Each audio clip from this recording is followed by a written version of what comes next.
Hello everyone, welcome to the channel tutor box. और आज की इस क्लास में मैं आप लोगों से डिस्कस करने वाला हूं कि जब एग्ज़ाम का हमारे पास में 1 महीना रह जाए तो हमें किस तरह से स्टडी करनी चाहिए। मतलब कि ये कि हमें अपने आप को किस तरह से चेंज करना चाहिए, हमारी लाइफ स्टाइल में क्या चेंज करना चाहिए, हमारे पढ़ने के तरीके में क्या चेंज करना चाहिए जब हमारे पास केवल और केवल 30 दिन मतलब कि 1 महीना हमारे पास बचा है स्टडी का।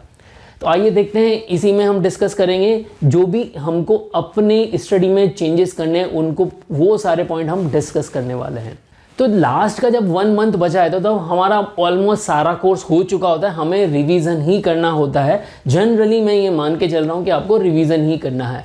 तो जब हम रिवीजन करने बैठते हैं तो सबसे पहले हमारे पास में डिस्ट्रक्शन ये हो जाता है कि हम ये सोचने लग जाते हैं कि मेरे उस फ्रेंड का तो बहुत सारा कोर्स हो गया होगा, उसके जितना तो मैं नहीं पढ़ पाया हूँ, या फिर मेरे दूसरा फ्रेंड है उसने तो 2 बार रिवीजन कर लिया और अभी तो मैं पहले रिवीजन पर ही बैठा हूँ, वो तो मुझसे बहुत आगे चल रहा है। या फिर हम ये सोचते हैं कि उसके नोट्स तो बहुत बढ़िया थे, मेरे नोट्स से ही रिवीजन करूँ या उसके नोट्स लाकर रिवीजन करूँ, जबकि हमने पहले हमारी बुक से पढ़ा होता है या हमने हमारे नोट्स बनाए। तो फिर भी हमारे दिमाग में ऐसा आता है हमारे से कोई और ज़्यादा अच्छा है, ठीक है, या उसने और दूसरे फ्रेंड ने बहुत अच्छी तैयारी की है। तो आप ऐसा ध्यान से सोचिए। देखिए, चाहे क्लास का टॉपर भी हो बट वो 100% तो कोई भी कभी भी तैयार नहीं होता, सबकी कुछ ना कुछ कमियां तो रहती हैं। तो आप अपने आप को कम ना समझें। क्लियर? अगर आप अपने आप को कम नहीं समझेंगे तो आप अपनी तैयारी अच्छे से कर पाएंगे और आपका जो ये इंटरनली जो डिस्ट्रैक्ट हो रहे हैं आप पढ़ने से, तो वो नहीं होंगे। इस तरह की बातें ना सोचें। तो आपको करना क्या है, जब आप इस तरह की बातें नहीं सोचेंगे तो आप कैसे रहेंगे? You will remain stay calm and cool, ठीक है, और आप एंजाइटी ना करें। क्लियर? आपको अगर ऐसी एंजाइटी हो गई कि मेरे दूसरे फ्रेंड्स तो मुझसे आगे निकल कर और आपको बहुत ज़्यादा एंजाइटी हो गई तो आप खुद डीमोटिवेट हो जाएंगे। बट इस बात का आप ऐसा भी मतलब ना लें कि आपको बिल्कुल ही एंजाइटी नहीं रखनी है एग्ज़ाम की, ठीक है ना। बिल्कुल ही फ्री नहीं हो जाना, बिल्कुल ही फ्री होके नहीं घूमने का, अरे मेरे को तो कोई चिंता नहीं, मैं तो सब कुछ ही कर लूँगा, ठीक है ना। थोड़ा सा टेंशन भी रखनी है कि मुझे एग्ज़ाम, इतनी सी टेंशन रखनी है कि मुझे एग्ज़ाम की प्रिपरेशन करनी है, मेरा एग्ज़ाम है, मुझे उसकी प्रिपरेशन करनी है। मतलब बहुत ज़्यादा टेंशन के लिए एक लिमिटेड अमाउंट ऑफ टेंशन की बात कर रहा हूँ कि वहाँ पर आपको बस केवल इतना सा ध्यान रखना है, हाँ मेरा एग्ज़ाम है और मुझे उसके अकॉर्डिंग प्रिपरेशन करनी है। अब जो नेक्स्ट पॉइंट है, जब आप रिवीजन कर रहे हैं, जो पहली बात मैंने बताई वो तो हम डिस्ट्रैक्ट होने से रिलेटेड थी। अब सेकेंड पॉइंट है, जो भी हम रिवाइज कर रहे हैं, तो रिवीजन में बच्चे यही भूल करते हैं कि वो पूरा का पूरा बुक से पूरा का पूरा दोबारा पढ़ने लग जाते हैं, तो उसमें उनको बहुत टाइम लगता है और उनका रिवीजन ही पूरा नहीं होता। तो रिवीजन में आपको याद रखना है कि जो भी आपने नोट्स बनाए हैं उनमें भी जो आपके हाई इंपॉर्टेंट टॉपिक्स थे उन्हीं को पढ़ना है, या हाई यील्ड टॉपिक थे या MTR मेमोरेटिव रिजल्ट्स थे जिनको आपने हाईलाइट किया हुआ है, अंडरलाइन किया है, केवल उन्हीं को पढ़ना है। फास्टली आपको रिवीजन करना है यहाँ पर। उसी में बहुत ज़्यादा एक चैप्टर में 2 दिन 3 दिन नहीं उलझ जाना है, क्योंकि आपको 1 मंथ में पूरे के पूरे कॉम्पिटिटिव एग्जाम का सिलेबस रिवाइज करना है। इसीलिए यहाँ पर रिवीजन आपका फास्ट होगा। तो क्योंकि लास्ट के 1 मंथ में मैं आप यही मान के चल रहा हूँ कि आप सेकेंड या थर्ड टाइम पे रिवीजन कर रहे होंगे, अगर आप सीरियसली कॉम्पिटिटिव एग्जाम की प्रिपरेशन कर रहे हैं तो सेकेंड और थर्ड टाइम का जो रिवीजन होगा वो आपका नेचुरली फास्ट होगा, उसमें आपको नहीं उलझना है। थर्ड जो हमारा पॉइंट है वो ये है, जनरली सब लोग आपसे ये कहेंगे कि लास्ट के टाइम पर आपको अगर कोई नया टॉपिक मिल जाए तो उसको नहीं पढ़ना है। ठीक है, ये बात ठीक है, बट अगर MCQ आप सॉल्व कर रहे हो, ठीक है, कोई ग्रांड टेस्ट दे रहे हो, कोई मेजर टेस्ट दे रहे हो, या कोई मॉक टेस्ट दे रहे हो, या क्वेश्चन बैंक को सॉल्व कर रहे हो, तो वो जो भी सॉल्व कर रहे हो उसमें अगर आपको कोई नई इन्फॉर्मेशन मिल गई तो उसको रीड कर लो। MCQ की फॉर्म में रीड करने में कोई दिक्कत नहीं है, उससे आपको थोड़ी सी नई नॉलेज मिल रही है तो उसको गेन कर लो।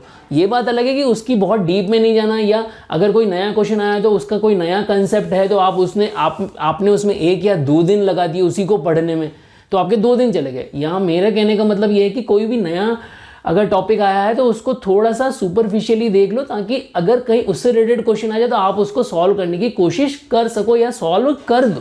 क्लियर? अब यहाँ पर ये बातें तो हो गई हमारे पढ़ने से रिलेटेड, बट हमारी लाइफ स्टाइल क्या हो, किस तरह से हम रहे लास्ट के 1 महीने में ताकि हम अपने आप को हेल्दी रख सके। तो सबसे बड़ी इंपॉर्टेंट बात यह है कि यहाँ पर आप एक्सरसाइज ज़रूर करें। जनरली बच्चे क्या करते हैं, सुबह उठते हैं और उठते ही जो है वो एक्सरसाइज नहीं करते, तो थोड़ी बहुत उनको एक्सरसाइज करनी चाहिए। एटलीस्ट 15 से 30 मिनट जो हैं उसकी एक्सरसाइज करनी है, फिजिकल एक्टिविटी करनी है, ताकि फिजिकल एक्टिविटी से क्या होता है, ब्लड की पंपिंग अच्छी होती है। ब्लड की पंपिंग अच्छी होती है तो हमारा ब्रेन में प्रॉपर एनर्जी रहेगी, आपका जो पूरी बॉडी है वो अच्छे से वर्क करेगी। है ना, ये बच्चे क्या होते हैं, बस कुछ ना कुछ लेते रहते हैं, कुछ ना कुछ खाते रहते हैं और बैठे रहते हैं, या तो चेयर पे बैठे रहेंगे या अपने बेड पे बैठे रहेंगे और उसी में रीड करते हैं, बिल्कुल फिजिकल एक्सरसाइज करते ही नहीं है। तो यहाँ फिजिकल एक्सरसाइज उसको एटलीस्ट लास्ट की जो 1 मंथ है उसमें थोड़ी फिजिकल एक्सरसाइज तो करनी है, ताकि जो है बॉडी में आपकी जो है प्रॉपर एनर्जी रहे, आपको आलस ना आए।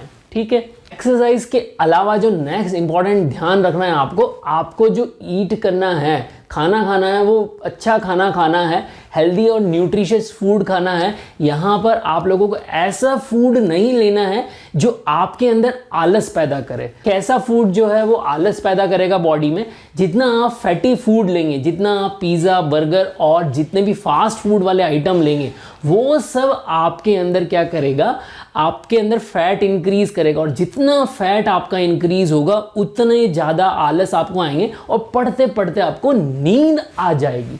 तो इस सबसे बचने के लिए आपका खाना ऐसा होना चाहिए जो न्यूट्रिशियस भी हो, याद रखने के लिए भी अच्छा हो और आपको जो है आलस भी ना आए।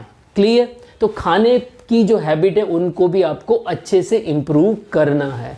उसके बाद आता है आपका स्लीप साइकिल। तो यहाँ पर आपको, क्योंकि आप जब एग्ज़ाम के 1 महीने से पहले से तैयारी कर रहे हो तो आपको एग्ज़ाम का टाइम क्या है, सपोज़ करो आपका सुबह का एग्ज़ाम है, सुबह 6 या 7 बजे का एग्ज़ाम है या दिन का एग्ज़ाम है, तो आपकी स्लीप साइकिल ऐसा होना चाहिए ताकि एग्ज़ाम के दिन तक आप उस वे में अपना स्लीप साइकिल सुधार सको। तो अगर आपको एग्ज़ाम सुबह 7 बजे, तो आपको जल्दी उठना है, तो उसके अकॉर्डिंग आपको पहले 1 महीने पहले से ही अपने आप को तैयार करना होगा, क्योंकि हमारा बायोलॉजिकल रिदम जो है वो चेंज होने में हमें टाइम लगता है। तो आपको 1 महीने पहले से अपने टाइम को सुधारना होगा, सोने के साइकिल को। क्योंकि अगर आपने पूरी रात भर पढ़ने की हैबिट डाल दी, तो अगर आप पूरी रात भर पढ़ के एग्ज़ाम दोगे तो आपकी एनर्जी जब एग्ज़ाम के टाइम पर बहुत कम होगी, या आपका माइंड फ्रेश ही नहीं होगा। रात भर पढ़ के आपने थोड़ा सा 1 घंटा या 2 घंटा पढ़ के अगर आपने एग्ज़ाम दिया, क्योंकि तो आपके माइंड ने तो रेस्ट किया ही नहीं। अगर आपके माइंड ने रेस्ट ही नहीं किया तो वो एग्ज़ाम में बहुत अच्छे से परफॉर्म नहीं करेगा। इसीलिए 6 से 7 घंटे की नींद जो है एग्ज़ाम से पहले वाली नाइट में तो ज़रूरी है ही सही, और डेली भी हमारी 6 से 7 घंटे की नींद जो है वो ज़रूरी है। तो अपना स्लीप साइकिल अच्छे से मेंटेन करें। और जब आपको एग्ज़ाम में सुबह जल्दी उठना है तो आपको नींद एकदम से नहीं आएगी, ठीक है ना। तो नींद एकदम से नहीं आएगी, तो उसको नींद को लाने के लिए क्या किया जाए। जनरली हम लोग सभी क्या करते हैं कि एग्ज़ाम में टाइम पे रात में चाय कॉफ़ी बहुत ज़्यादा लेते हैं। तो जितना ज़्यादा चाय और कॉफ़ी लोगे आपको नींद नहीं आएगी, क्योंकि चाय और कॉफ़ी दोनों डायूरेटिक होते हैं और वो सीएनएस एक्टिवेंट होते हैं, ठीक है ना। तो उससे आपको नींद भी नहीं आएगी और यूरिन भी ज़्यादा आएगा, तो आप बार बार यूरिनेशन के लिए भी जाओगे। तो इससे अच्छा ये है कि आप शाम को 6 बजे बाद जो है कम से कम चाय कॉफ़ी लेने की कोशिश करें, और जब आपको सोना है तो उससे 1 घंटे पहले कम से कम जो है लैपटॉप या मोबाइल की स्क्रीन देखना बंद कर दें। क्योंकि जब हम सोते हैं और उससे जस्ट पहले ही आपने मोबाइल लिया होता है तो आपको नींद आना बहुत मुश्किल है, क्योंकि उसी चीज़ जो हम देखते रहते हैं उसी चीज़ के ख्याल हमारे दिमाग में आते रहते हैं। तो एटलीस्ट सोने से 1 घंटा पहले ही आप स्क्रीन टाइम अपना कम कर दें, मतलब कि 1 घंटा पहले से आप मोबाइल देखना बंद कर दें, ताकि आप जो है अच्छे से सो सकें। Clear everyone? तो आई होप यहाँ पर मैंने आप लोगों को कुछ पॉइंट बताएं, कुछ आपकी स्टडी से रिलेटेड, कुछ आपकी डेली रूटीन लाइफ स्टाइल से रिलेटेड, जो कि आपको चेंजेस करने हैं एग्ज़ाम से 1 महीना पहले। अगर आप ये सब कुछ चेंज कर पाएंगे तो डेफिनेटली आप अपनी परफॉर्मेंस में इम्प्रूवमेंट पाएंगे। Clear everyone? तो आई होप आप लोगों को जो भी मैंने आज बताया है वो आपको अगर फ़ायदेमंद लग रहा है तो एट लीस्ट आप अपने एक फ्रेंड को तो शेयर कर ही सकते हैं। और अगर आप लोगों को ये लेक्चर अच्छा लगा है तो इसको ज़्यादा से ज़्यादा बच्चों तक शेयर करें। जय भारत, जय हिंद।